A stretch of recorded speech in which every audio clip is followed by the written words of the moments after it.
RS 918 sa Surigao City. Basta balita at serbisyo publiko. Tatak RMN. Oras sa taka, alas 7:46. Buo ang integridad sa pagkalap at paghahatid ng mga balita. Walang haka-haka, walang duda, buo at totoo ang mga balita. Kapag tatak, RMN. RMN News. Diretso Balitang Surigao. Headlines. Sa Diretso Balitang Surigao na Radyo Man Idol Jojo Ferrol o welcome diri sa tanang programa inin adlaw na Martes na pitsajas sa buyan sa Marso year 2026. Sa headlines sa atong mga balita, mobile voters registration ng Commission Elections sa COMELEC tagpalapdan pa. Board member Gupico napahigayon ng privilege speech ini sa pagkilaya sa nahimo ni anhing Mayor Rosilion ng John Maluna. Board member Solyoso ug board member Andanar mi padayag kalipay og pagpasalamat ngadto na sa lokal na gobyerno ng Santa Monica sa pagpahigayon nila ng regular sesyon ng sangguniang panalawigan kaghapon. Samtang laing reklamo batok na kalyong shipping lines tagatuki ni board member Bernal. Mayor Paul Dumlao tag-angkon na padadyo na nakasinati sa bakuman ng problema kalabot na sa supply sa tubig, partikular na sa pila ka mga higayon na nasinati an wayay agas o hinay an tubig. Samtang People's Day tagtakda himuna kung nagsingabot na Marso 12. Sa balita sa gawas sa nasud sa Estados Unidos, kusganong tagpadayag ang pagkondina ni US President Donald Trump ini partikular na sa laing lider na napili ng Iran. Samtang sa paugnat sa kusog, tennis player na si Alex Iyala nakasugat na isabkuman na bagong hagit sa ija na pag-apil sa laing Wells Open competition. Samtang sa showbiz, sex bomb dancers tagkansilar ang nila na show dito na sa United Arab Emirates lujo sa tensyon na nahitubo kuman na didto. Samtang sa balitang panghimagas, isa ka tao o layaki gikan na sa Malaysia na kundiin nakaangkon sa pakuman ng Guinness World Records, partikular na matupa may kinatibuk ang 42 ka mga ngipon suyod sa ijababa. RMN News. Diretso Balitang Surigao. Sa detalye sa ato mga balita, ang sunod na balita atod sa ijo nan Iberry, Joy Bellberry para na sa mata na hait og tingaw. Tag-angkon ni Mayor Paul Dumlao na sa pakuman ang nakasinati gihapon ng problema ang Surigao City kalabot na sa hinay o way agas sa tubig. Ini partikular na matupa sa higayon na mo pahigayon og pagkusog sa uyan an wayay tubig an kasagaran ng mga barangay sakop ng Surigao City. Kawayan tubig, diba? So this is really our priority. And there has been development na sa water district na we can proceed with our capital outlay and projects para ma-improve ini. This will be something na I hold to hope before the end of our term, this administration, mahatagan na nato din ng solusyon ang supply ng tubig sa Surigao. So gamay ra ka. Andabik sa niyong pagpadayag pag-angkon ni Mayor Paul Dumlao. Sa Badadyon pa, sulugan pa ng mga balita, kadaguan ng Commission Elections sa COMELEC ng Surigao City, tagpalapdan pa ang pagpahigayon nila ng mobile voters registration na kundiin kagahapon. Andito na isab sila sa may Provincial Convention Center para na sa pagpahigayon sa pagrehistro ng mga botante. Tagatudlo ng election officer ng Surigao City na si Attorney Jeanette Cobillan na ini na pagpahigayon sa voters registration ang kabahin isab sa mga aktibidad sa pagsaulog sa Women's Month. Namin karon sa Provincial Convention Center. This is actually in celebration of the National Women's Month per memo ng ORED ng regional office and sa amo national offices. So we are conducting here a satellite registration to honor or to commemorate po ang kanang mga all public workers, especially women, in the province of Surigao del Norte. Actually, nga nag-province mi, nga diri sa province, because we are actually anticipating na naay mga Register Anywhere program nga mo avail sa mo RAP. Unsa man na from other municipalities, especially diri sa province na huya sa lain municipalities, but there is a province nag-work, they can transfer, they can apply for anything na ma-offer namo. So kanang amo goal actually why we are here in the province, para kanang mga RAP applications amo madawat.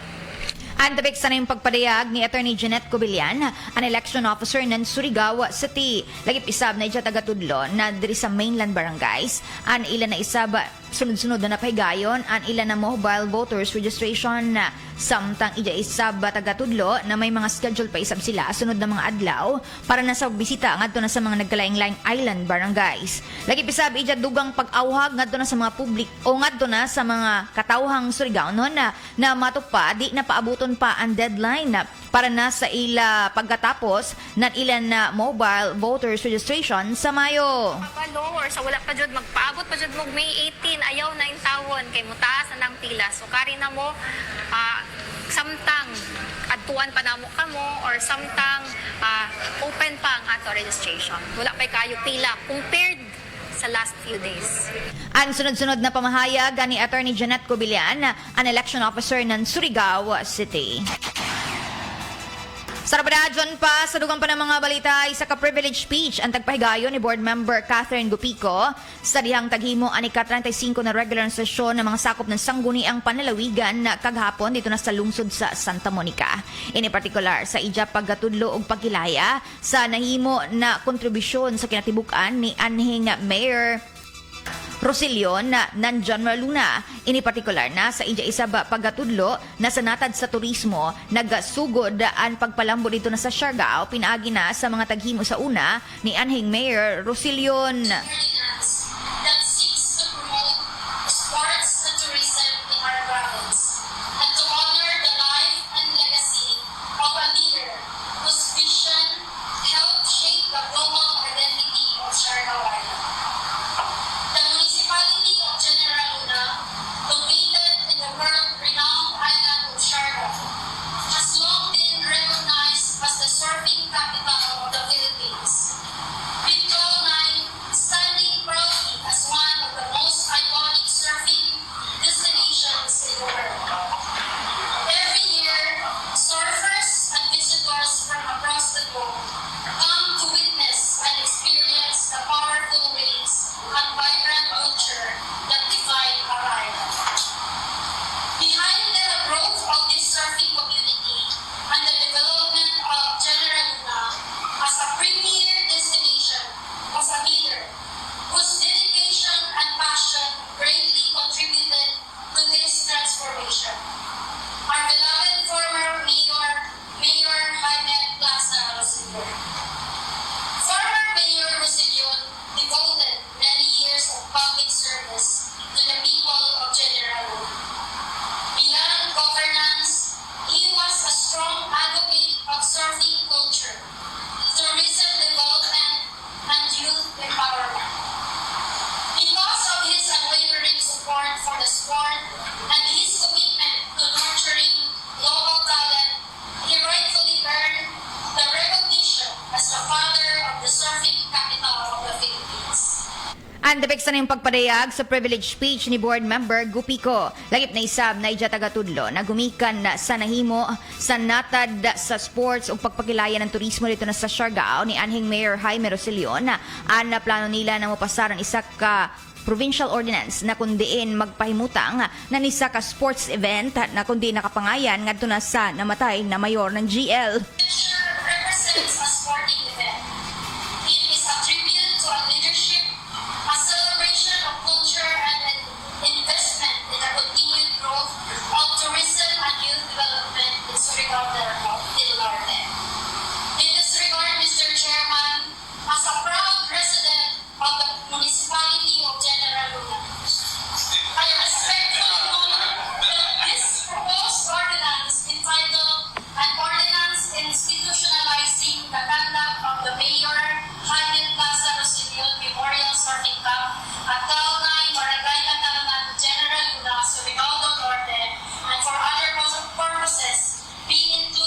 Natapik sa yung pagpadayag dugang pa sa privilege speech ni board member Catherine Gopico.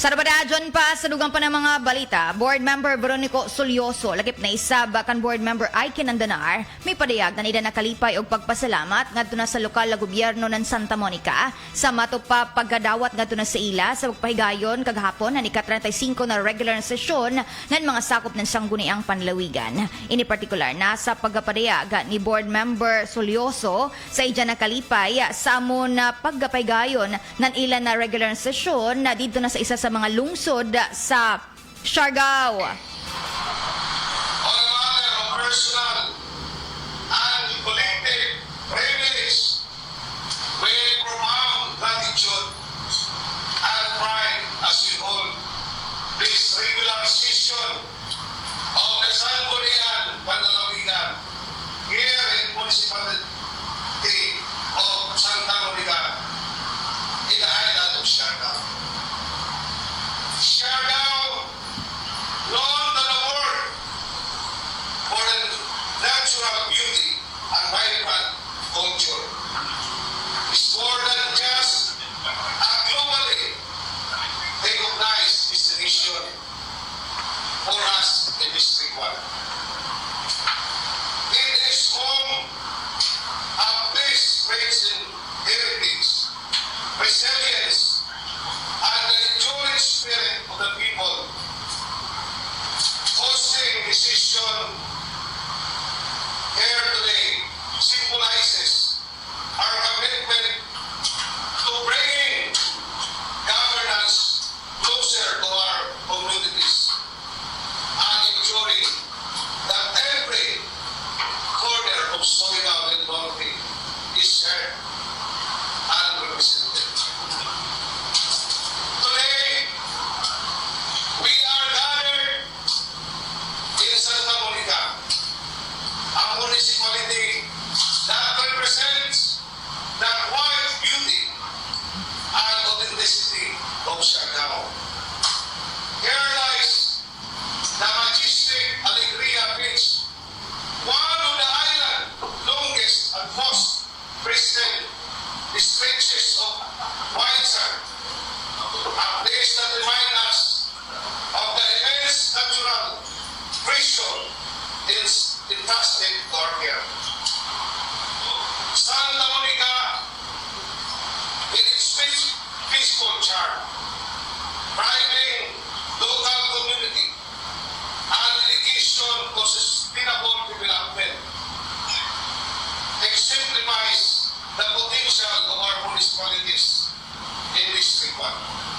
Tapik sa yung pagpadayag ni board member Veronico Solioso. Samtang sa habig isab na nidya nakaibanan na si board member Aiken Andanar, tagatudlo isab ni ini, anidya nakalipay na isip isa kalumad na taga Santa Monica, andito isab taghimo an ilan na regular na sesyon kagahapon. Great pride, humility, and heartfelt gratitude that I rise today in a matter of personal and collective privilege as we hold this regular session here in the beautiful municipality of Santa Monica, Surigao. For many, this may simply be another session held outside our usual halls.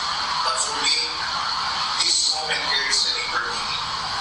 Today, you are not just visiting another municipality. You are standing in a place I call home. A community that shapes my values, molded my character, and would nurture my dreams of public service. Growing up here in Santa Monica, I witnessed firsthand the strength and resilience of our people. I saw fishermen rise before dawn to provide for their families, mothers and fathers working tirelessly for a better tomorrow, and young people who dare to dream beyond the shore of our island. These experiences instilled in me a profound sense of duty to serve. This municipality, located in the northern tip of Siargao Island in the province of Surigao del Norte, may be geographically distant from the provincial center, but the aspiration conditions of our people are just as strong and just as important as those from anywhere else in our province.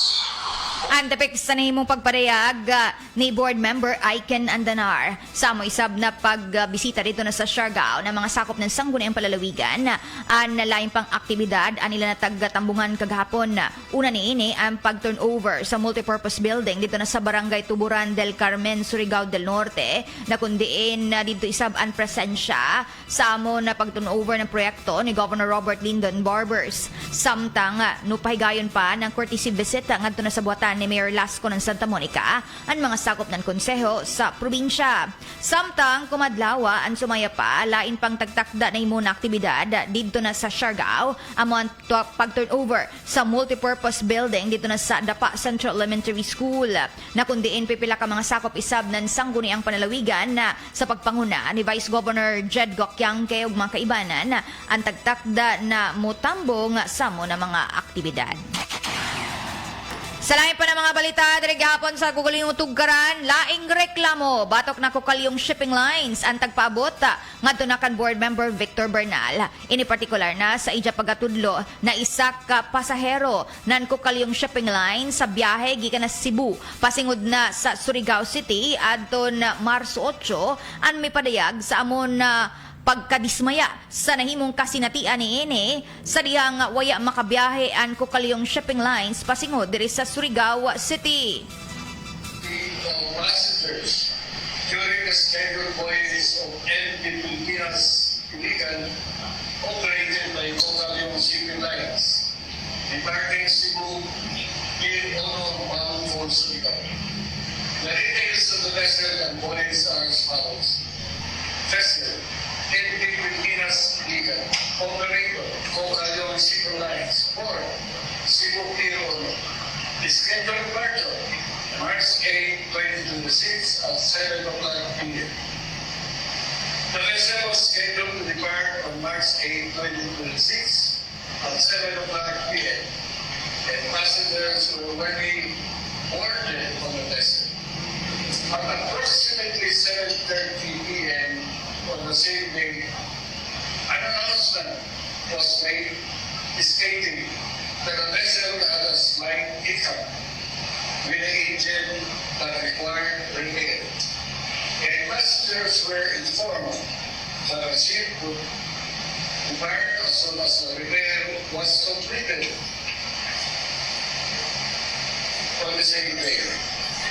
However, after the initial announcement, no further updates or announcements were made to passengers for the remainder of the night.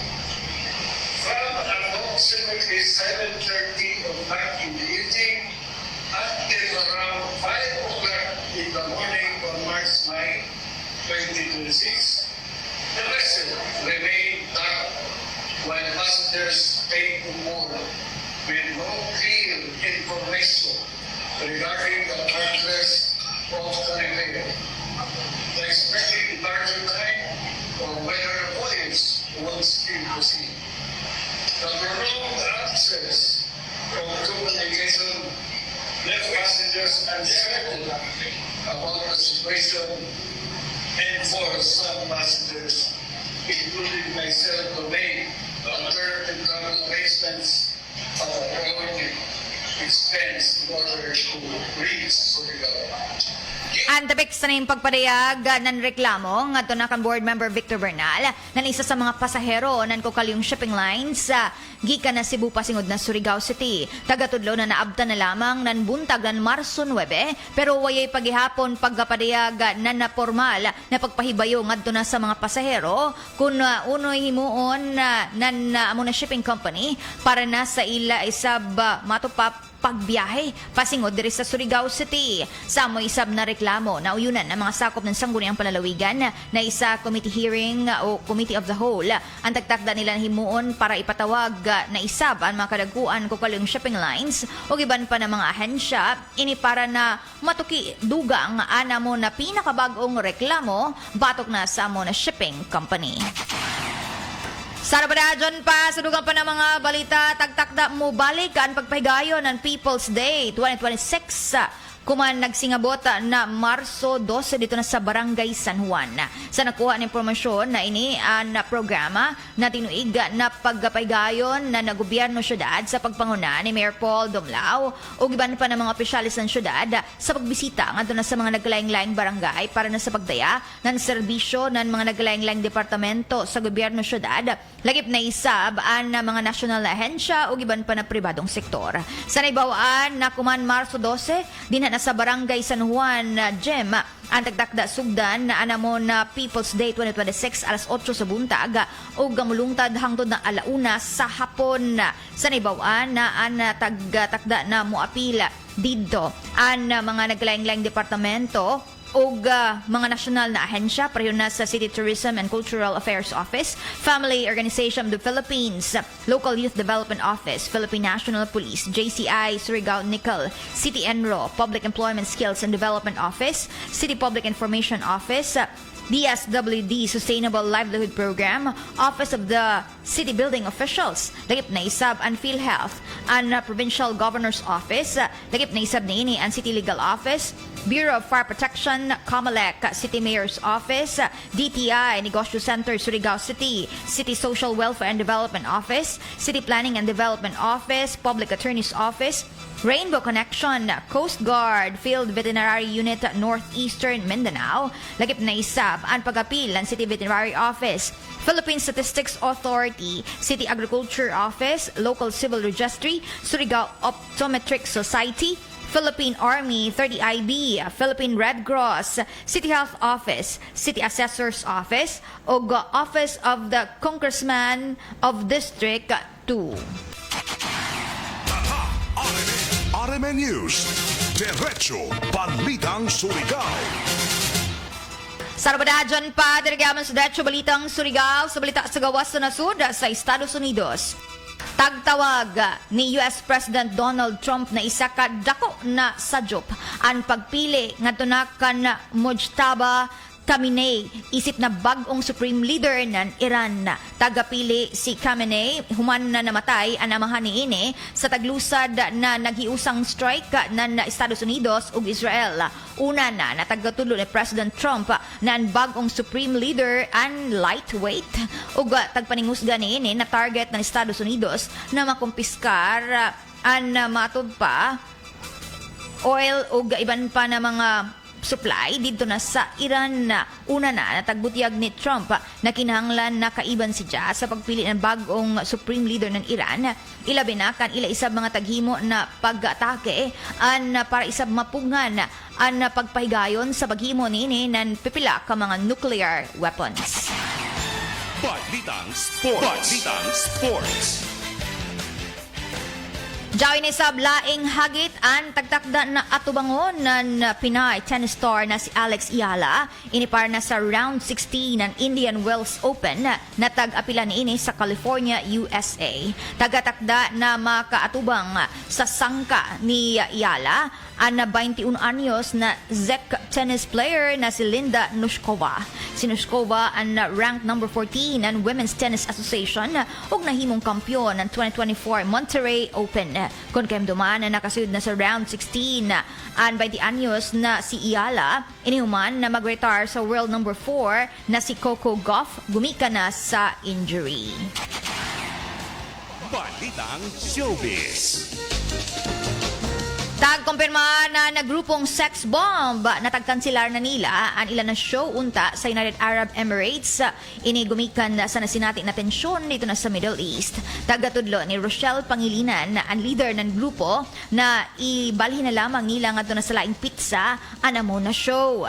Tagatakda unta no paygayon sa na show dito na sa Middle East ang sex bomb dancers kung nagsingabot ng Marso 27, partikular na sa Dubai o sa Marso 28 sa Abu Dhabi. Dunga ni ini ang tag-anunsyo ni Rochelle na sa Marso 28 ang tagtakdan himuon na lamang nila konsyerto dito na sa Cagayan de Oro. Lagip na isab ang laing pang show sa Visayas o pipila ka lugar sa Mindanao. Tagatakda isab no paygayo ng show ang sex bomb dito na sa Estados Unidos o Australia sa sunod na buyan. Hindi gasgas, hindi umatras, medyo madulas. Ito ang Balitang Panghimagas. Trending sa baguman, ang isa kalayaki sa Malaysia. Inihuman na tagkilayan Guinness World Records sa iyan na dili kon nakasarangan na ihap sa mga ngipon suyod sa iyan na baba. Kung an matupa ordinaryo na tao, enjoy lamang 32 tanan na mga ngipon na iliyom sa iyan na baba. An inin na layaki, gigan na sa Malaysia, an may 42 kangipon sa kinatibukan. Si Pratap Monenjay, 33 anyos, ang natag-tudlo ni ini, na si Jaan nalipay, gumikan sa pagkilaya sa Guinness World Records sa iya na dili kon ordinaryo na ihap sa ngipon, na kundiin si Ja Isab, ang sumaya pa, di siya makatuo na sobra-sobra ang ija na mga ngipon. Tagatudlo pa ni ini na atong 2021 ang nakabantay si Ja na ang ija na pamilya sa dihang tagatudlo ni ini ang pipila ka mga miyembro nila ang sumaya kung pila isa ba ang mga nutubo na mga sobra na ihap sa ngipon. Sumaya pa na sa dihang ilatag bilang ang kada na isa ang natudlo dito na si Jam may 38 ka mga ngipon kung ikumparar ngadto na sa iba nila na miyembro sa pamilya na joy 30 o 32 ka mga ngipon lamang. Sa dihang taghimo na ang dental x-ray ang sumaya pa nakit-an pa na may dugang pagadud ni dyan na upat ka mga ngipon ug sa mananahimong 42 sa kinatibukan. Tagatudlo na sa dihang aton mitungtong sa 2023 an ija isab tagpa-check na isab an ija ng ngipon ug dito na mitudlo na an napipila kang ngipon ni ja an nutubo mato pa na normal samtang aniban an pusot-pusot ug sumaya pa naglapid-lapid. Sa ini na mato pa pag tino sa ihap sa ija ng ngipon, andito na kasdisyon na ipatanaw isab ni Jang ato na sa Guinness World Records. In particular na sa ija isab pagkatinguha na makaangkon ng world record. Pero sumaya pa na sa dihang tagbilang na mga representante ng Guinness World Records, andito na nasopresa si Ja na ija matupan na angkon an amon world record na kundiin masobra pa sa duha an ija na mga ngipon kung ikumparar sa una na matupan naghupot sa amon Guinness World Records sa pipila ka tuig na milabay na may 40 lamang ka mga ngipon sa kinatibukan. O diba? Kung sa iba na mga individual, kung sobra nilang ngipon, alam pa maglapid-lapid, ipa bunot dajon, ipa brace para motulid daw gubang pa. Pero si Ja, inin si isa ka layaki gikan na sa Malaysia na si Pratap Monenjay ang ija pagadod taga Pasigarbo na sobra-sobra ang ihap sa ijang ngipon ug sa manan angko ni Ja an world records, di ba? Permiro daw na nagkaangko na namon na record sa Guinness ang nagikan na sa nasud sa Pakistan, pero si Ja ang sumaya pa kuman ang nakaangko na ng world records nagikan sa nasud sa Malaysia. Congratulations nga na sa ija. Okay, kung ibang pa, pag-ingana, ipabunot na. Okay, sobra-sobra ngipon. Pero si Ja, waya palandunga na naangko ni Ja mo na world record gumikan na sa kinatibukan 42 kabuok mga ngipon sa ilayom sa ija na baba. An ordinaryo na tao, jaon ra sa 32. Pero si Ja, 42. Tiaw mo.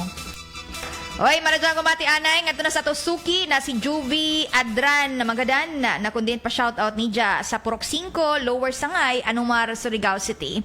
Lagip na isab kan Apolinario Ilano Bisinga na kundiin anija shout out mabulawanong adlaw Martes Marso 10. Isa sa mga nanguyo ng FPOP Surigao del Norte.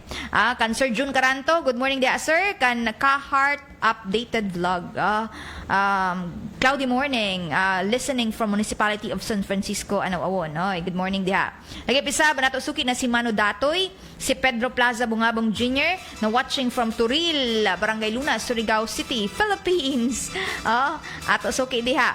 Lagi pisab ato kumustahon nagasunod sa ato na programa permanente si Attorney Jerry Centro na lang pa rin siya kagahapon cold morning cold gajud hangtod ko man attorney laki pisab ato kumustahon an iban pa nato ng mga suki pareho na kan Rosalie Giladrino Pasyal laki pisab kan Rosalie Berila na nagasunod diri sa ato na programa sa RMN DXRS. Salamat sa permanente na pagsuporta sa mga programa ng RMN DXRS ug IFM.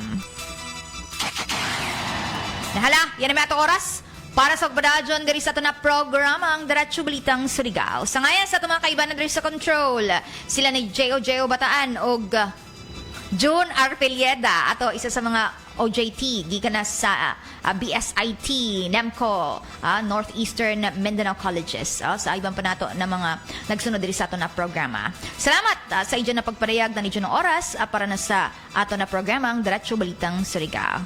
Ina ninyo na Radyo Man Idol, Jojo Ferrol, tatak! Armen! RMN News, Diretso Balitang Surigao. Oras sa daka, alas 8:18.